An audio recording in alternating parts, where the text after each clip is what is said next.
Cut कर सकते हो, कॉपी करके पेस्ट कर सकते हो, और क्या कर सकते हैं, ड्रैग एंड ड्रॉप कर सकते हो। ड्रैग एंड ड्रॉप से क्या होगा, वो डाटा उसमें ट्रांसफर हो जाएगा। वही सेम तरीका होता है इसको बाहर निकालने का। एक होता है कि डायरेक्ट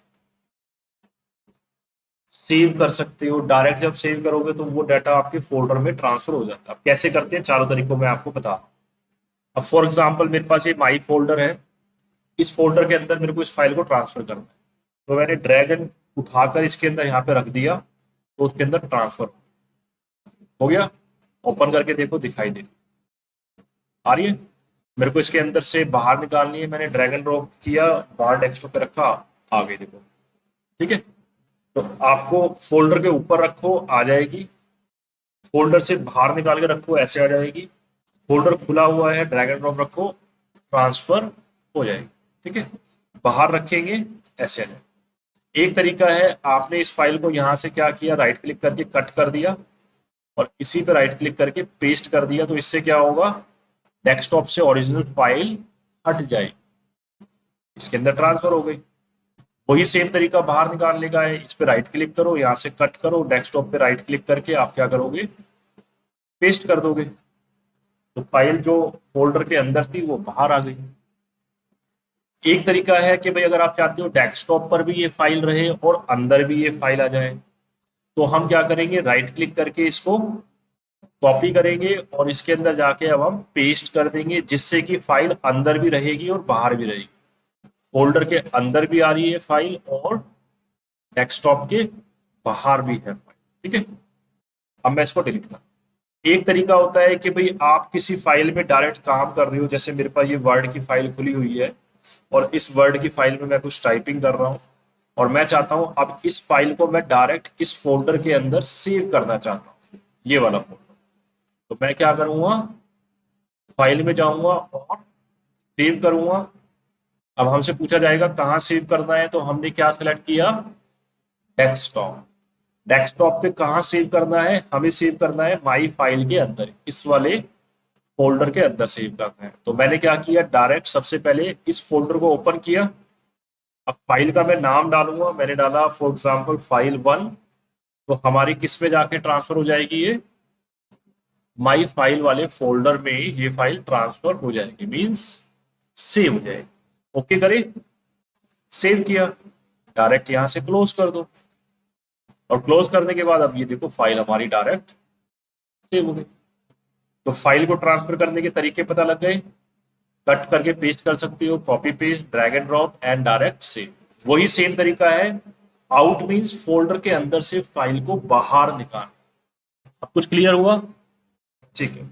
सेकंड पे आते हैं हम, फोल्डर अरेंजमेंट। फोल्डर अरेंजमेंट में अब ध्यान से देखना, हमारे पास दो टाइप्स के ऑर्डर होते हैं। मैं पहले डायरेक्ट प्रैक्टिकल करके दिखा रहा हूँ कि इधर उधर हमारे फोल्डर फैले हुए हैं। अब मैं चाहता हूं इसको लाइन बाय लाइन रखना। तो मैंने क्या किया, इसको ड्रैग एंड ड्रॉप करके यहाँ रखा, फिर इसको ड्रैग एंड ड्रॉप किया, फिर मैं इसको उठाऊंगा यहाँ रखूंगा। तो एक एक करके मैं उठाकर रख रहा हूं, तो मेरे को इसमें टाइम ज्यादा लग रहा है ना। अब पता लगा मेरा पूरा डेस्कटॉप ऐसे फोल्डर से भरा हुआ है, इधर उधर एक फाइल इधर है, एक फाइल उधर है। तो मैं इसको ड्रैग एंड ड्रॉप करूंगा वन बाय वन, तो टाइम ज्यादा लगेगा वो मुझे, या कम लगेगा, ज्यादा लगेगा। मैं चाहता हूँ कि मैं जस्ट क्लिक करूँ, ऑटोमेटिकली सारे के सारे फोल्डर उठकर कहीं भी इधर उधर फैले हुए हैं और एक साइड में लाइन में आके खड़े हो जाए। जैसे स्कूल में क्या होता है, जब घंटी बजती है तो फॉर एग्जाम्पल प्रेयर वगैरह होती होगी मॉर्निंग में स्टार्टिंग में, तो जैसी बेल बजती है तो सारे बच्चे जो है ग्राउंड में आके खड़े हो जाते हैं एक साथ, चाहे वो कहीं पर भी हो। कोई क्लासरूम में है, कोई पानी पी रहा है, कोई बाहर है। जैसी बेल उसको सुनाई देती है, घंटी बजती है, तो सारे के सारे क्या होते हैं, एक लाइन में आके सारे के सारे खड़े हो जाते हैं। तो ऐसे ही हम चाहते हैं जो फोल्डर इधर उधर फैले हुए हैं, ऑटोमेटिकली वो लाइन वाइज ऑर्गेनाइज हो जाए। तो हमने क्या किया, डेस्कटॉप पे राइट क्लिक किया, ब्लैंक एरिया पे, ये क्या है, ब्लैंक एरिया। राइट क्लिक किया, क्या ऑप्शन दिया हुआ है, सॉर्ट बाय। सॉर्ट बाय में इनमें से चार ऑप्शन है, किसी पे भी क्लिक कर दो। हमने क्लिक किया नेम पे, तो अपने आप ही सारे के सारे क्या हो गए, अरेंज होके इकट्ठे हो गए। तो इसका फायदा क्या हुआ, आपका टाइम सेव हुआ। अगर आप एक एक करके रखते तो टाइम बहुत ज्यादा लगता।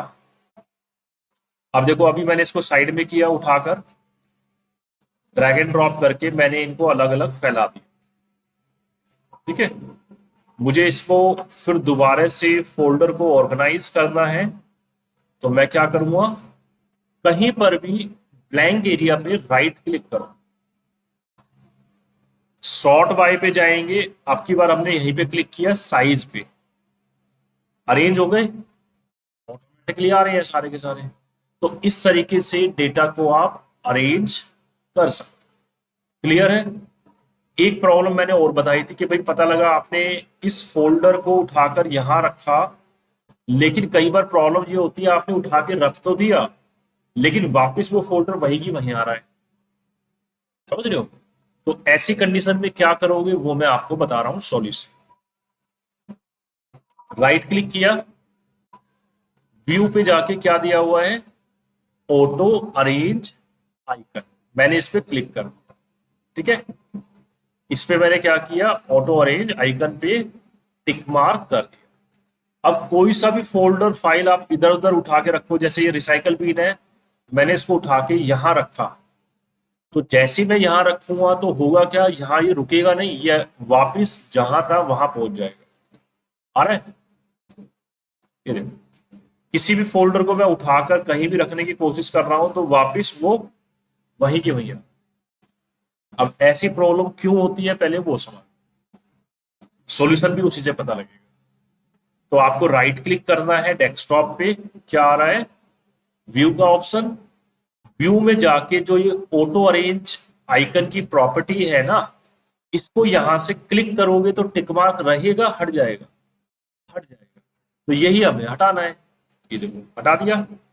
हम रीचेक कर रहे हैं, व्यू में गए, ऑटो अरेंज आइकन पे टिक मार्क दिया हुआ है, नहीं दिया हुआ, नहीं दिया। तो इसका मीनिंग है अब किसी भी फोल्डर को उठा के आप ड्रैग एंड ड्रॉप करोगे तो जहां आप रखोगे वहीं की वहीं वो जा रहा है, जा रहा है ना ऑटोमेटिकली। अब क्यों जा रहा है, क्योंकि उस प्रॉपर्टी को हमने टिक मार्क वहां से हटा दिया, जिससे कि हम किसी को भी ड्रैग एंड ड्रॉप कर रहे हैं तो ऑटोमेटिकली वो सारे का सारा फोल्डर अरेंज नहीं हो रहा है। अब अगर देखो मैं दोबारा से उसी में जाऊंगा, व्यू में, और क्लिक करता हूं ऑटो अरेंज आइकन, तो इससे क्या होगा, सारे के सारे आइकन को ध्यान से देखना, ऑटोमेटिकली अरेंज हो जाएंगे। हो गए अरेंज। फायदा समझ में आ गया। नुकसान ये है कि अगर मैं उठाकर कहीं दूसरी जगह रख रहा हूं तो वो नहीं जा रहा। तो इस कंडीशन में क्या करोगे, राइट क्लिक करके व्यू में जाएंगे और ऑटो अरेंज आइकन वाली प्रॉपर्टी को टिक मार्क हटा दोगे, अब आराम से रख सकते हो। सिंपल है। तो इस तरीके से दोनों क्वेश्चन का आपको सॉल्यूशन समझ में आ गया है।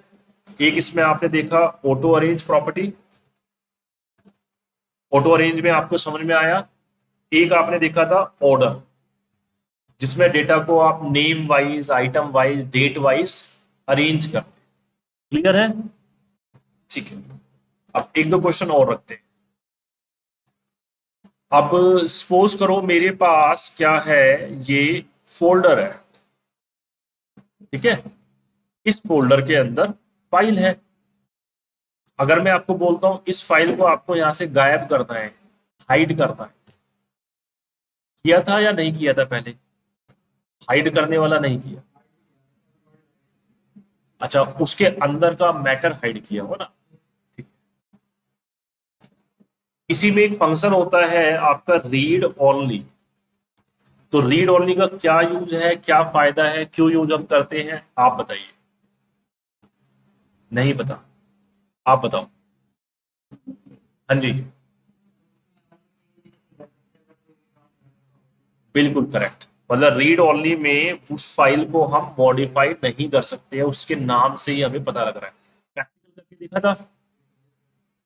हाँ जी, आप बताओ। तो आपको क्यों नहीं पता भाई,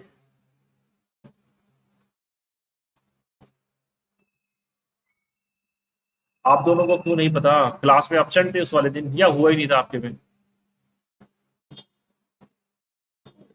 नहीं हुआ था। तो तुम्हें कैसे पता भाई, मुझे तो ये तो टॉपिक फिर मैंने याद। हाँ, चलो दोबारा देख लो, नहीं पता। मैंने वर्ड खोला, मेरे यहाँ पर कुछ लिख दिया, इज इक्वल टू RAND आ गया, और फाइल को मैं सेव कर रहा हूँ डेस्कटॉप पे जाके। ठीक है, मैंने फाइल का नाम डाल दिया, फॉर एग्जाम्पल फाइल 10 के नाम से मैंने इसको सेव कर।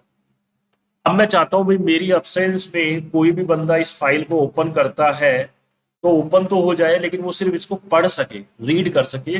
उसी का size, bold, italic, underline, colour लगाना, ये फंक्शन उसमें परफॉर्म ना हो। ना तो वो एक लाइन डिलीट कर सके, ना ही कुछ ऐड कर सके, कुछ भी चेंजेस अलाउ ना हो। तो उसके लिए हम क्या करते हैं, रीड ओनली वाली एक प्रॉपर्टी होती है, that is very very most important. उसका हम यूज करते हैं। कैसे यूज करेंगे वो ध्यान से देखो। ऑफिस बटन पे जाएंगे, और यहाँ पे आपको दिया हुआ है प्रिपेयर के नाम से एक ऑप्शन। ठीक है, इस प्रिपेयर वाले में आप जाएंगे, आपको यहाँ पे एक ऑप्शन दिया हुआ है mark as a final. Mark as a final का मीनिंग हुआ है, यहाँ पे लिखा भी हुआ है, let readers know the document is final and make it read on. मतलब इस डॉक्यूमेंट को आपने रीड ओनली में कन्वर्ट कर दिया, जिसमें कि उसके बाद में आप कुछ भी इसमें छेड़ाखानी नहीं कर सकते। कंडीशन ये है, ये लगाने से पहले फाइल सेव होनी चाहिए। तो हमने इस पे क्लिक किया, तो आपसे बोल रहा है कि भाई ये जो डॉक्यूमेंट है ये आपका सेव होने जा रहा है, और मार्क एज ए फाइनल वाला प्रॉपर्टी आप अप्लाई कर रहे हैं। तो आपने किया ओके, हो गया ओके। अब देखो ध्यान से, मैं कुछ यहाँ से फंक्शन वगैरह सारे लोग हो गए हैं, दिखाई नहीं दे रहा है। कुछ भी यहाँ से डिलीट करोगे, टाइप करोगे, कुछ भी फंक्शन काम नहीं करे। क्लियर है? अब अगर मैं चाहता हूँ भी इसमें मुझे चेंजेस करने हैं, रीड ओनली वाले से मेरे को राइट ओनली वाले मोड में जाना है, कि जिसमें कि मैं कुछ चेंजेस भी कर सकूं। तो वही सेम स्टेप है, ऑफिस बटन पे जाएंगे, प्रिपेयर पे जाएंगे, और मार्क एज ए फाइनल वाले पे आप सिंपल एक क्लिक करो। जैसे ही क्लिक किया देखो सारे फंक्शन खुल गए। आप सेलेक्ट करके कुछ भी आपको करना है, सारा फंक्शन काम करेगा, टाइप भी कर सकते हैं। क्लियर है?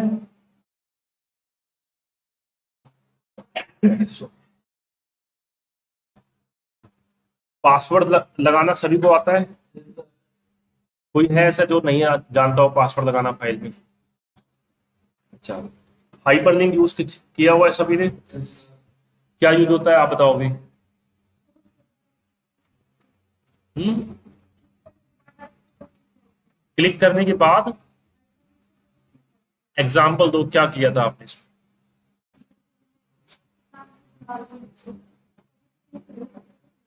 ठीक है, तो हाइपरलिंक से आप क्या कर सकते हो, हाइपरलिंक लगाया, उसके ऊपर क्लिक करने से फोटो खुल जाएगी किसी भी टाइप की। आप उसके थ्रू फाइल ओपन कर सकते हो, चाहे पेंट की है, नोटपैड की है, वर्डपैड की है, एक्सेल की है। आप क्लिक करोगे वही फाइल डायरेक्ट खुल जाएगी। फोटो आप उसमें ओपन कर सकते हैं। साथ के साथ आपके पास कोई वीडियो है, वीडियो गाने का नाम लिखा, जैसे क्लिक करोगे वीडियो प्ले हो जाएगा। मूवी का नाम लिखा, उस पर क्लिक करोगे डायरेक्ट मूवी स्टार्ट हो जाएगी। कोई म्यूजिक के सॉन्ग का नाम लिखा, आपने उस पर क्लिक किया, डायरेक्ट वो प्ले हो जाएगा। तो उसमें आप इसको यूज, ओके। नेक्स्ट इसमें हमारा आता है function, that is very very most important, drop cap. Drop caps का क्या यूज होता है आप बताओगे?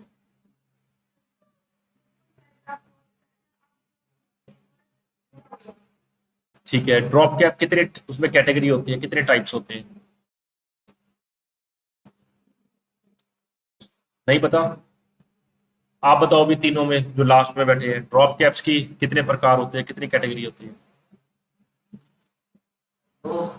नेम, हाँ,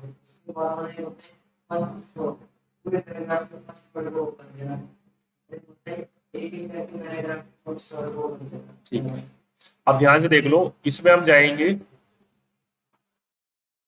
इंसर्ट में, यहाँ हमें एक ऑप्शन दिया हुआ है ड्रॉप कैप वाला। ठीक है, यहाँ पे ये शो कर रहा है कि ड्रॉप कैप का जो फायदा होता है, वो क्रिएट करता है large capital letter at the beginning of a paragraph. Paragraph कोई भी स्टार्ट हो रहा है, उसका स्टार्टिंग का, बिगिनिंग का फर्स्ट अल्फाबेट वो इतना कैपिटल कर देगा, जिससे कि वो थोड़ा सा आपको लार्ज दिखाई देगा। तो जैसे ही मैं इस पर क्लिक करूंगा, दोनों टाइप्स आ रहे हैं। एक होता है ड्रॉप, क्रॉप में वो ऐसे आ रहा है, इन मार्जिन करोगे तो वो ऐसे आएगा। समझ में आ गया? नन से क्या होएगा, वो हट जाएगा।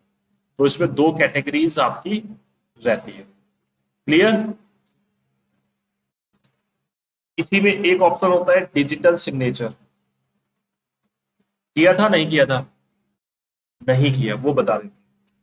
जैसे कई बार कोई लेटर एप्लीकेशन आप बना रहे हो, उसमें आप चाहते हो कि एक साइन वाला कॉलम बन जाए, कि उसके नीचे आपका नाम लिखा है, उसमें आपका डेजिग्नेशन लिखा है, और एक आपको साइन करने का स्पेस मिल जाए। तो वो अगर हमें वो क्रिएट करना है तो उसके लिए हम यूज करते हैं डिजिटल सिग्नेचर। कैसे इंप्लीमेंट करते हैं वो ध्यान से देख लो। अब मैं चाहता हूँ कि मेरे को यहाँ पे डिजिटल सिग्नेचर क्रिएट करना है, तो मैं कैसे करूँगा? तो उसके लिए सबसे सिंपल है, इंसर्ट में आपको जाना है। देखो यहाँ पे एक ऑप्शन दिया हुआ है सिग्नेचर। सिग्नेचर में डायग्राम में एक एग्जांपल भी शो कर रहा है। तो सिग्नेचर से क्या होगा, यहाँ पर एक आपका सिग्नेचर लाइन क्रिएट हो जाएगा, कुछ इस तरीके से वो आपको दिखाई देगा।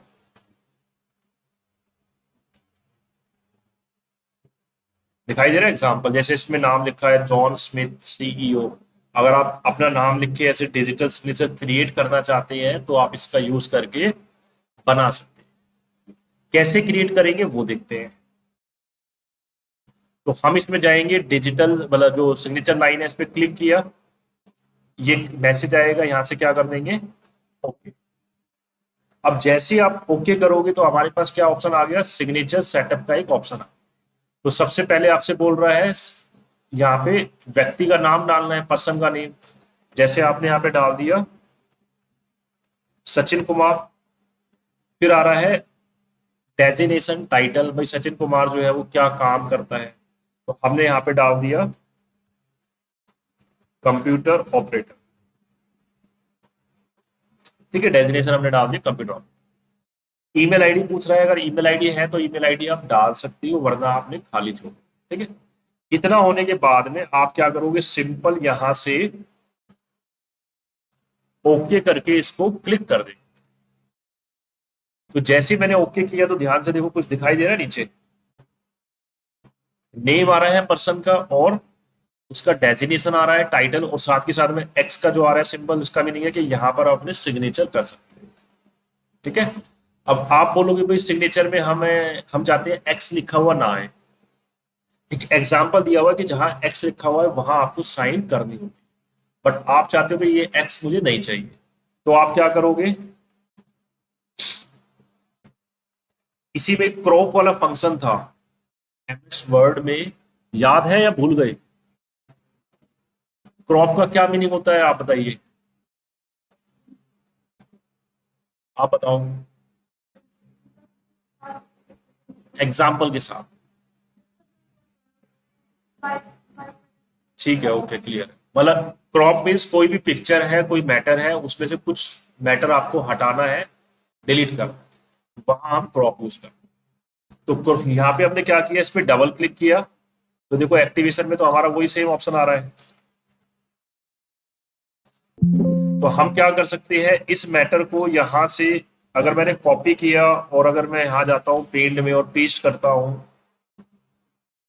आ रहा है, काफी छोटा दिखाई दे रहा है, मैं इसको जूम कर देता हूँ, आ गया बड़ा। तो यहां से मैं क्या करूंगा, सिलेक्ट, यहां से सिलेक्ट करके क्या कर देंगे,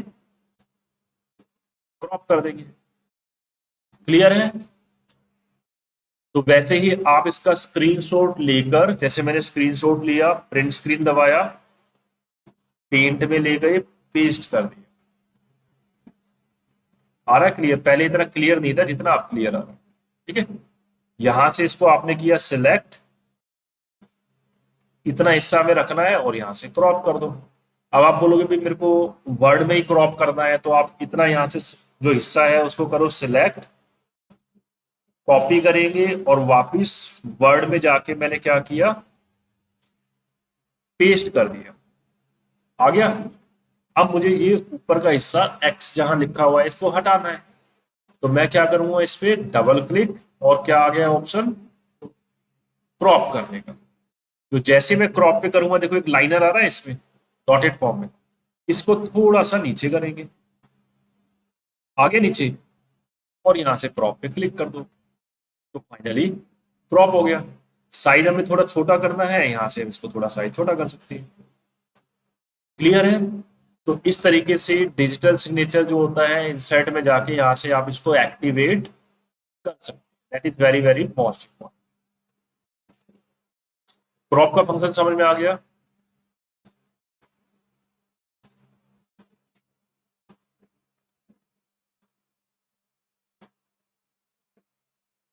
एक था वेरी वेरी मोस्ट इंपॉर्टेंट, वो शायद आपको आता है नहीं आता मुझे नहीं पता, देख लेते हैं। जैसे मेरे पास कुछ टेबल है, टेबल में आपने एक अपनी सिंपल मार्कशीट तैयार करी हुई है और आप चाहती हैं जो आपके नंबर है उन सभी का मुझे टोटल निकालना है, या कुछ नंबर्स दिए हुए हैं उसको आपको जोड़ना है सारे के सारे नंबर को। तो टेबल के अंदर कैलकुलेशन वाला पार्ट हुआ था या नहीं हुआ था आप लोगों का? हाँ जी, आप तो प्रेजेंट थे मॉर्निंग वाली क्लास में। सचिन आप भी प्रेजेंट थे उस दिन आई थिंक। चलो दोबारा देख लो, बता, क्योंकि ये क्या है, इंपॉर्टेंट टॉपिक है, जितना ही मैं आपको भी बता रहा हूँ। टेबल में गए हमने, यहाँ पे कुछ सेल बना लिए। यहाँ मैंने लिखा मंथ, यहाँ लिखा मैंने से, ठीक है। सपोज करो मैंने यहाँ पे मंथ नेम डाल दिया जनवरी, फरवरी और मार्च। टेबल को थोड़ा सा श्रिंक कर देते हैं। जनवरी में सेल हुई हमारी, फरवरी में सेल हुई और मार्च में सेल। अब मैं चाहता हूं भी मुझे इन सब का क्या निकालना है, यहाँ पे टोटल निकाल, जोड़ निकाल। तो टोटल निकालने के लिए हम क्या करते हैं, इसमें लेआउट पे जाएंगे और लेआउट पे जाने के बाद एक ऑप्शन दिया हुआ है that is called formula, very very most important. अब जैसे ही मैंने इस टोटल पे गया, मतलब फॉर्मूले पे गया, तो यहाँ पे क्या आ रहा है, is equal to sum and amount. इसमें कुछ छेड़ाखानी नहीं कर दिया, जैसा है वैसा का वैसा, ठीक है। दोबारा देखो, आपने यहाँ पे टोटल चाहिए आपको इस वाले सेल में, फॉर्मूले पे जाएंगे, आ रहा है यहाँ पे, सिंपल यहाँ पे ओके कर दो, टोटल आ गया 251। आपको टेस्ट करना है तो छोटी वैल्यू ले लूँ, यहाँ पे हमने डाल दिया 10, 20 एंड 30, निकाल के देख लेते हैं। फॉर्मूले पे गए, ओके किया, टोटल आ गया, ठीक है। अब अगर आप चाहते हो भाई, आपने यहाँ पे काफी सारे नंबर्स लिखे हुए हैं, ठीक है, और आप चाहते हैं भाई मुझे इसमें से सबसे बड़ा नंबर निकालना है, सबसे बड़ा नंबर मीन्स मैक्सिमम नंबर। तो मैक्सिमम नंबर हम कैसे निकालेंगे, ऑटोमेटिक।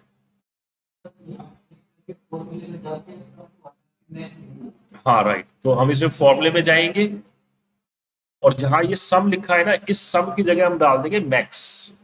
मैक्स हो गया शॉर्ट फॉर्म मैक्सिमम। तो जैसे मैं यहाँ पे ओके करूंगा तो क्या होगा, ऑटोमेटिकली मैक्सिमम नंबर इसने निकाल दिया, 98 इज द मैक्सिमम नंबर।